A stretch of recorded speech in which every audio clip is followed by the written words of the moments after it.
Hi friends, so today will be talking about myasthenia gravis. और myasthenia gravis में क्या होता है, I will be explaining you the mechanism of action और उसके ट्रीटमेंट के बारे में भी आपको इन शॉर्ट पूरा बताऊंगा। So don't miss it because ये topic both in semester and GPAT NIPER examinations में बहुत सी बार इस पे क्वेश्चंस आते हैं। So stay tuned. Now myasthenia gravis क्या होता है? This is an autoimmune disorder. Friends, autoimmune मैंने बोला है। ऑटो इम्यून में क्या होता है कि जनरली हमारी जो एंटीबॉडीज होती है, हमारी खुद की बॉडीज के अंदर की जो एंटीबॉडीज होती है, राइट, सो वो हमारे जो बॉडी पार्ट को वो फॉरेन कंसिडर करती है एंड उसकी बेसिस पे फॉरेन सब्सटेंस कंसिडर करने की वजह से हमारे जो एंटीबॉडीज है वो खुद के बॉडी के पार्ट्स के ऊपर ही अटैक करते हैं। That's it. सो ये ऑटो इम्यून डिसऑर्डर है। यहाँ पे क्या होता है कि डेवलपमेंट हो जाती है एंटीबॉडीज की। जो निकोटिनिक रिसेप्टर जो होता है ना कोलिनर्जिक वाले में, जनरली एनएम की बात करता हूँ, निकोटिनिक रिसेप्टर जो होता है वहाँ पे एंटीबॉडीज ये कर लेती है, डेवलप हो जाती है। उसकी वजह से एसिटिल कोलिन जो होता है ना वो रिसेप्टर्स के ऊपर बाइंड नहीं कर पाता है। एसिटिल कोलिन जो होता है ना वो रिसेप्टर के ऊपर बाइंड नहीं करेगा, इसकी वजह से मायस्थेनिया ग्रेविस फर्स्ट प्लेस में होता है।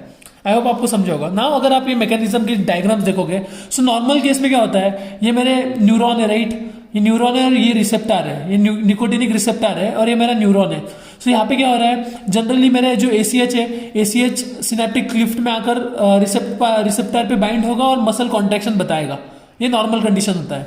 बट जब मायस्थेनिया ग्रेविस होता है ना, तो जो मेरा एसीएच है, एसीएच इज एसिटिल कोलिन, वो जनरली आता तो है बाहर बट इसकी क्वांटिटी कम हो जाती है। एंड सेकेंडली जो रिसेप्टर है वहाँ पे एंटीबॉडी जो होती है वो वहाँ पे जाकर बाइंड हो जाती है। सो इसकी वजह से जो मेरे एसिटिल कोलिन के जो मॉलिक्यूल है वो प्रॉपरली बाइंड नहीं हो गए। नॉर्मल केस में मसल कॉन्ट्रैक्शन मिल रहा था, तो इस केस में इम्पेयर्ड मसल कॉन्ट्रैक्शन होता है। And now impaired muscle contraction की वजह से ही हमारे जो क्या बोलते हैं मसल अच्छे से कॉन्ट्रैक्ट नहीं हो पाएगा और मसल जनरली रिलैक्स स्टेट में ही रहेगा, राइट। अगर आपको ये पूरा फ्लो चार्ट अगर अच्छे से समझा होगा, देन मैं आपको ट्रीटमेंट का अप्रोच यहीं पे दे दूं। देखो, सबसे पहले क्या करना है हमें कि जो एसिटिल कोलिन है उसका सिंथेसिस इंक्रीज कर दो। सो ज़्यादा चांसेस रहेंगे कि वो ज़्यादा सिनेप्टिक क्लिफ्ट में आकर ज़्यादा रिसेप्टर्स पे बाइंड कर लेंगे।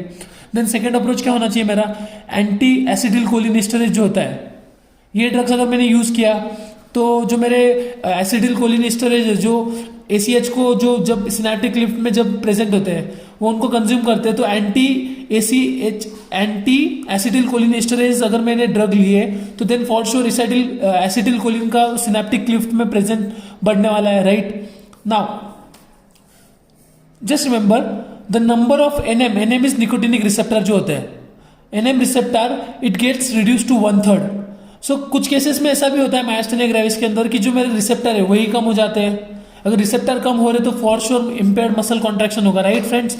Now it can also cause a structural damage to binding site. ये जो मेरा बाइंडिंग साइट है यहाँ पे, राइट, यहाँ पे बाइंडिंग साइट है, अगर इसका स्ट्रक्चरल डैमेज हो गया तो कितने में भी बार एसिटिल कोलिन का प्रोडक्शन भी इंक्रीज हो गया, देन स्ट्रक्चर डैमेज है तो फॉर श्योर एसिटिल कोलिन का मॉलिक्यूल की जो फिजियोलॉजी है वो यहाँ पे फिट नहीं होगा और उसका एक्शन नहीं मिलेगा। Now myasthenia gravis results in weakness, fatigue. Generally क्या होता है, जब इनिशियल कंडीशन होता है ना, तो after rest there are chances कि आप मायस्थेनिया ग्रेविस इनिशियल स्टेजेस में रिकवर हो सकते हो। बट इवेंचुअली अगर वो बढ़ते गया देन फॉर श्योर आपकी जो आईलिड्स रहेंगे वो आईलिड्स के ऊपर अफेक्ट होने वाला है, एक्सटर्नल ऑक्यूलर के ऊपर आपके जो मायस्थेनिया ग्रेविस की वजह से अफेक्शन आएगा। देन फेशियल मसल्स जो होते हैं वहाँ पे भी चेंजेस आएंगे।